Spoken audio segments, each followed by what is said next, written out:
questions for reflection. In our first reading, we find these words of warning from the Lord. The Lord saw that human wickedness was great on earth, and that human hearts contrived nothing but wicked schemes all day long. Yahweh regretted having made human beings on earth and was grieved at heart.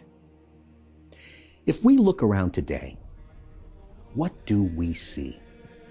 A culture that not only legalized the taking of the lives of innocent children in their mother's womb, but is now expanding this evil by proposing the legalization of infanticide. A rejection of the beauty of God's loving plan for marriage and the family and society founded upon it. A rejection of the gift of sexual difference, even though, quote, He created them male and female. A denial of the very existence of God. And as a consequence, we are losing our humanity and fashioning our own chains. As the Lord warned Cain, and I quote, sin is crouching at the door. Genesis 4:7. So today we hear the story of the flood and of the mercy of God in choosing Noah and his family to begin again.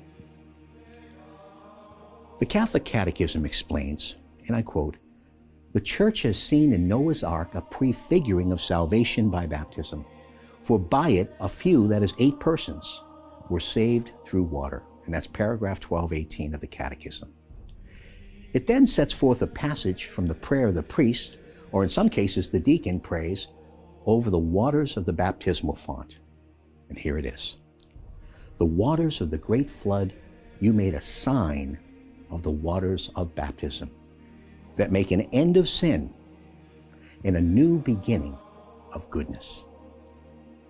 Every time we make the sign of the cross at the entrance of the church building using baptismal or holy water, we renew our own baptism and pledge again to live for God. Where is sin crouching at our door?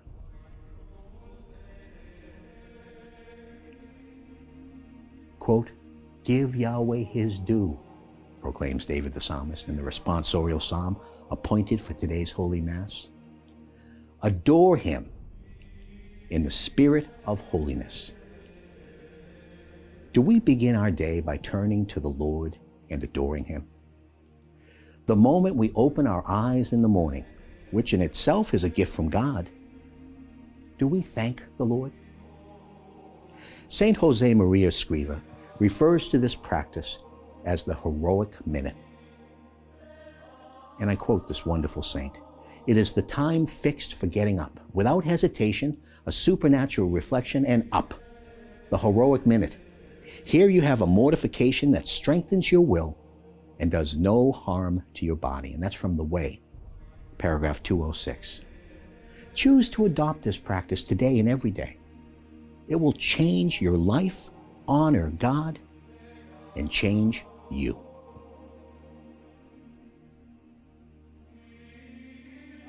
Following upon his exasperating experience with the Pharisees, the passage from St. Mark for today's Mass presents us with Jesus being asked a question by his own disciples. He warns them to be careful of the leaven of the Pharisees. Leaven is the rising agent for bread. In other teachings, Jesus uses it in a positive way as an image to explain the spread of the kingdom of God. But on this occasion, he's speaking of the opposite, how unbelief and sin can also be a negative leaven, as was the case with the unbelief of the Pharisees, which the disciples had just witnessed. But even these men he had chosen, the ones to whom he had imparted the wisdom of heaven, did not get it. They thought he was talking about actual bread because they had forgotten to bring enough with them for their journey by sea. So Jesus recounts the miracle of the multiplication of the loaves.